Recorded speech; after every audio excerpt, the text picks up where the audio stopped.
a very warm welcome to Borders Rugby TV. This afternoon we've been marooned at Gala here at Netherdale, where there's been a plethora of rugby games going on all afternoon. After the first round of the Kings of the Sevens, it was Melrose who were out in the lead with 10 points, followed very closely by Jed Forest and Kelso. This afternoon it's been a pools competition again, with the winners of those pools going through to the semi-finals. And here with a look at those games, here's Stuart Cameron. Round 2 of the Kings of the Sevens at Gala once again attracted a big crowd, with over 1,000 players of all ages taking part throughout the day. And it was Gala the first to qualify for the semi-finals after beating Watsonians in their pool. Peebles joined them after putting out Jed Forest in a close encounter in Pool B, before Edinburgh Accies and Kelso locked horns in Pool C in a key tie which was nip and tuck until Accies got over the line to beat the reigning Kings of the Sevens champions. There was a surprise in the other pool, with Hawick and Melrose battling it out over 2 ties when Selkirk withdrew late from the competition. Melrose were the winners of the Peebles tournament 2 weeks before and started as favourites, but it was the Greens who narrowly got through to clinch a semi-final spot. The hosts proved too strong for Peebles in the first semi-final, running out 29-12 winners after pulling away in the second half. While in the other semi-final, Accies moved up a gear later in the tie to take the match 36-12 and reach the final to take on the hosts. So after 2 exciting and close semi-finals, it's Gala who are going to take on Edinburgh Accies in the final. So let's hand over to Euan Welsh and Sam Mathews to take us through. It all comes down to this, the final. 12 teams were named, 10 teams made it to the start line, and 2 are going round for the final lap. Gala against Edinburgh Accies, the hosts against the men from the capital. And getting us underway is Edinburgh Accies into the rain. And Gala receive it well. We can now attack towards the town end if you like. And it's a great start and run from Gala. Going himself there was Angus Dunn, the captain. Has been recycled well, and Gala just slow things up a little bit, taking the time, no rushing into things. Harris Rutherford then for Gala. Into 2 defenders now. Can it be recycled to find space? So it goes back out to the far side, and again just holding things up there. Jack Niven just waiting to see where the space was rather than rushing into any spaces. And then recycled again. So they're inside the Accies half, and then there's a spilled pass that goes backwards. So not the cleanest of starts for Gala, and into the hands of Tim McCavan now for the men in maroon. Takes 3 Accies defenders to bring him down, but then Gala commit 2 players to the ruck, so still fairly level as Jack Niven again for Gala goes into contact and manages to just fling a pass before it was too late. So the ball's still alive, and you'd imagine players are going to start tiring, which might be the game plan of Gala here, as they just take a couple of steps back and then go again. And Rutherford finds Mitchell, and then the ball into McCavan, lets it bounce a bit before picking it up, and again takes 3 men to bring him down. Again 3 men to the ruck for Gala, so it's still level in terms of the space on the pitch, and now maybe a little glimpse of hope on the far side, and it does find Mitchell on the inside run. He's creating a lovely little run, and he's going to, at full tilt, he's going to take on the defender, and he does so brilliantly, much to the cheer of the crowd here in the Netherdale stand. And that's a lovely bit of play there by Mitchell. It is, and it's been off to a start. The man that's really finished off a lot of moves for Gala Day, Richie Mitchell. We spoke about Matt Reid and Brogan on that side of the draw. Mitchell has definitely been that character on the opening side of it. He's been absolutely standout for the home side today, but the game plan is clear from Gala here. It's make sure Accies do not have the ball. You could see it. Harris Rutherford, he went about 15 metres back in one phase of play. Clearly a game plan. Keep the ball, take what's given to you, give absolutely nothing back to Accies, and make them work for everything. A great start by Gala in the final. Yeah, 28 times winners of this Sevens tournament, Gala. 59 finals though, so it's not a guarantee when they get to the final that they're going to win. So they'll be looking to keep momentum on, play their game plan. And they've won the kick-off back into the hands of Ben Gill, but he's a bit isolated, so Accies really trying to get right down his throat, and they've been unsuccessful in winning the ball back. Instead it comes through Russell Kerr, and then Rutherford, who's been one of the key men in this Gala side today. His experience across the pond showing. Again, Kerr goes back towards that star side. It went into McCavanagh's foot. He's played as a knock-on. So Accies with their first chance to really attack. What can they do with ball in hand? I'll tell you, they can give it to Rory Brogan, who pins the ears back and goes himself. And that is just typical him, isn't it, Sam? Yeah, exactly that. He managed to meet Richie Mitchell and the ball at the same time, but he managed to free his right arm. Richie Mitchell did not manage to win the collision. As a result, Rory Brogan rode the tackle, went outside him, and we know the pace he has to burn. He managed to get himself back under the sticks as well. So, case in point to my earlier thing, you cannot give Accies the ball. They can score from anywhere, and they have players that can do it up and down the pitch. So, another eye-opener for Gala. That's 2 slip passes as well as that short on-burst of rain there. So, they have to be clinical with it, and they have to respect the weather. Well, Gala have regathered from the restart, and having to go from deep was Niven and now Rutherford. And he does present back, so it's been well kept, but they are still inside the 22, but they've got an advantage. So what can they do with the advantage? Well, they're going to try and attack from deep, and that's fair play to them, because Niven's managed to create a bit of space and goes himself, but he gives it out to Angus Dunn, the captain, who then really hears towards the trial line, but he's got chasing players who are quicker than him. And is he on his own? Well, no, there's a lot of players in support, thankfully, and Russell Kerr's one of them, who then does a bit 360 spin and manages to find a bit of room into Niven, who created the initial run, who then cleverly gives it out to Ben Gill, and Ben Gill goes over just to the side of the post, so you'd expect that to be a 7-pointer for Gala, and the crowd are loving that, Sam. They are, and you can understand why. Jack Niven, he's been quietly going about his business this afternoon. We spoke about Richie Mitchell and Harris Rutherford, Angus Dunn, Ben Gill, but Niven's always been that pass to assist player. He's been the pass to the pass that set up the try, and he's got his reward there. He sucked 2 men in. That age-old classic of almost swimming through the tackle, one arm getting the other arm back out, collecting the ball, popping it off to the side. A great well-worked try, and you don't need to ask Ben Gill a second invitation from 5 metres out with only one man roughly in front of him. In this final, it's definitely going in Gala's favour at the minute, but that could all change literally within seconds in sevens. And Rutherford for Gala then manages to play a nice little pop pass inside and then gives it to Gregor Collins, who we've mentioned a few times on the radio today has been one of the standout players. He's given away a penalty for holding on, and he puts his hands out and asks why to the ref, but the ref's very firm in saying that it was a penalty. So Accies will tap and go through Rory Brogan, gives it inside, but that player's going to then work with him, and Robbie Kent, who has been one of the star Accies player, goes to ground, gives a pop up, and it would have went right into the hands of Rory Brogan, but there was a knock on, so Gala playing advantage, and Gregor Collins, who we've mentioned for his individual skill, has a bit of a run and attack, but that comes up short of the 10 metre line, so still a long way from the try line for Gala as Glenn McCrum goes outside and he manages to find his teammate, and what a brilliant run that is from Jacob Moore.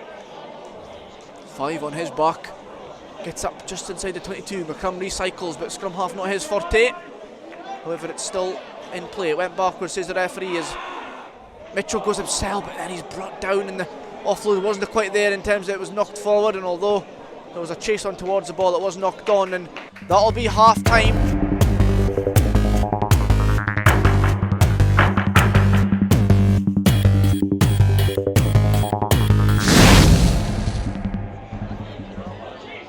Well, Gala have got us back underway. They are defending a 7-point lead with 7 minutes to play. In the home crowd, after watching that under-18s performance and the home side winning, they would love to see the senior men do the double here.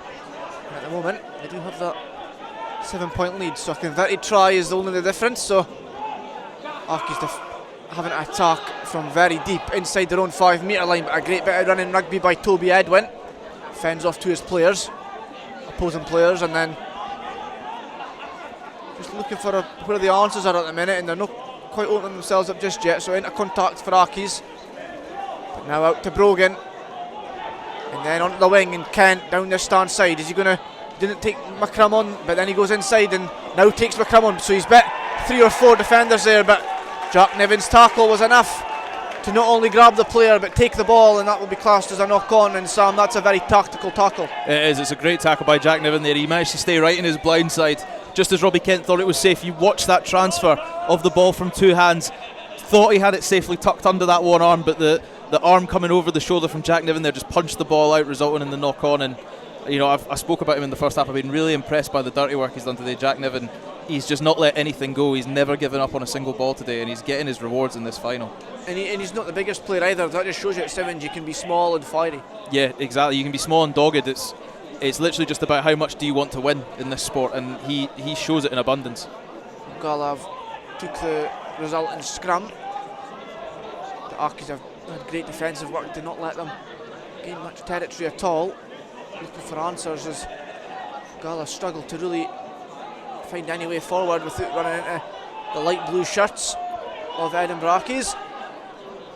But remember, Gala are defending a 14-7 lead, so they'll be happy just with the ball in hand as Glenn McCrubb slips on the now slippy Netherdale floor due to the shower we had just a little while ago, as Fraser Wilson's onto the pitch, so he's linked up some of the Gala passes there. But again, just the Accies defence keeping them in their own half, and Gala would love to be the next name on the score sheet as Niven, we've talked about him so much in this final, puts a kick over. Can he regather here? A nice little bit of footwork, but Rory Brogan's back in defence, slides, picks up the ball and then plays it over his own line. Now what's the ref going to call here? Might be a 5-metre scrum, is it, Sam? I think it should be. It looks, I'm just waiting to see his full decision, but it did look like it was carried over by Brogan, or at least certainly kicked back over by himself and then got over. But yeah, you can see they're setting up for a scrum there, so Niven might not have got the 5 points he wanted, but he's pinned Accies back firmly on their own 5, and once it comes out the scrum they'll probably be behind their own post as they look for space. So Niven, he's getting he's getting a bit of deserved rest now. He's just been called off. I don't think he's too happy about coming off, but you know, there's got to be a lot of fatigue in those legs now. He's absolutely run himself into the ground, this young man for the Maroon. Absolutely. Now this, you would think, would really be a great opportunity for a try for Gala, but they've made a bit of a mess of that scrum, and now they find themselves not really got the platform they would have liked.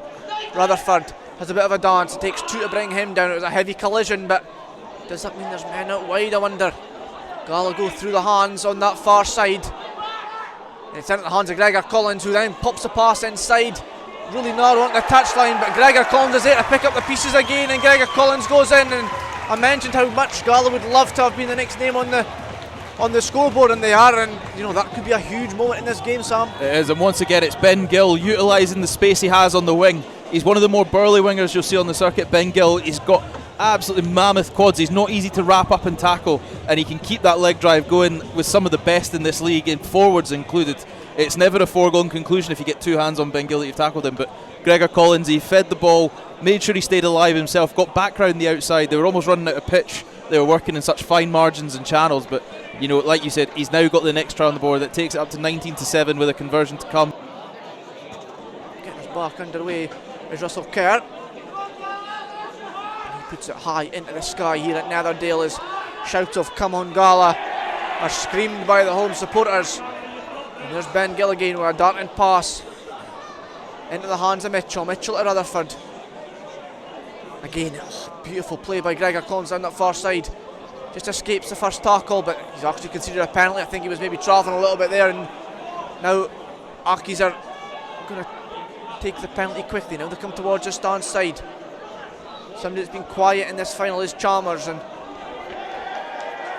struggles to make any ground as he gives it inside to Granger, and it's not quite going Accies' way at the minute as it goes into the hands of Kent for Accies, but they're not making much ground, and Gala committing a lot of men to making tackles, so you would think that eventually space will creep up if Accies can keep the ball alive.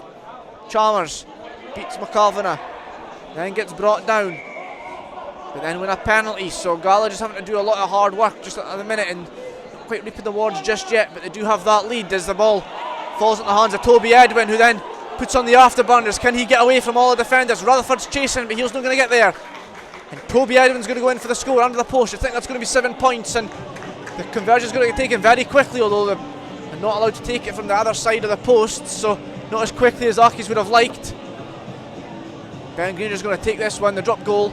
It is successful, it goes over, and Accies are back in it, but they're going to need to keep the foot down. They are, and they've got time to play, but it's exactly what we said. They could score from anywhere. It wasn't even the common danger men there. It was Toby Edwin.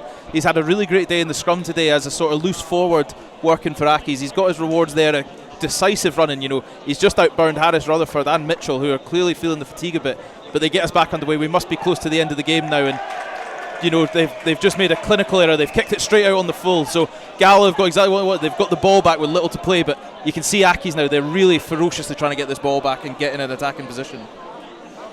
Yeah, 15 seconds give or take, says the big scoreboard in the corner of Netherdale. Gala have the free kick on the halfway line, and things are just taking a little bit longer than Accies would have liked.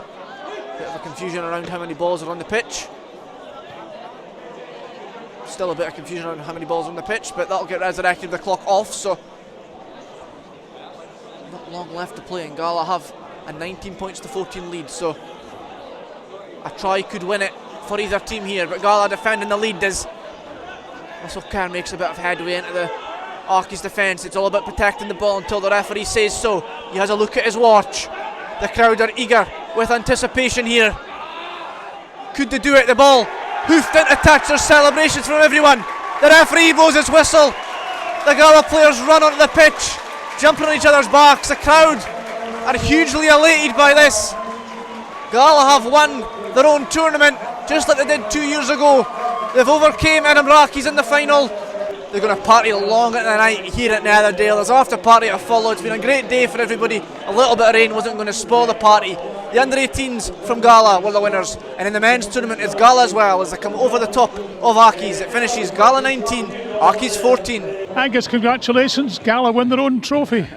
Aye, quite a feeling. It's times out of the day that we were struggling. We didn't know if we would have it in us, but we got to the final there, and we knew you can 2 years ago when we won it that it was the repeat of that we just dug in and we got the win. So delighted.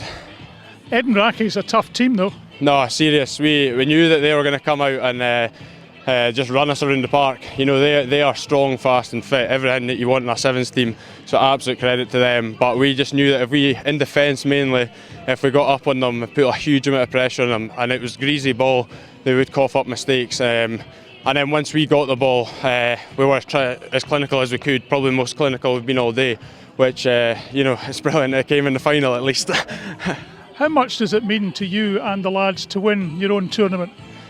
Huge, honestly, absolute huge. You know, like, we always feel that we're there and thereabouts with the sevens, you know, on the circuit, maybe third the last 2 years, if I'm right in saying that, at the end of the Kings, but to get your own tournament under the belt at the start of that, it makes a huge difference and confidence boost and excitement for the club going into the rest of the sevens at the end of the season.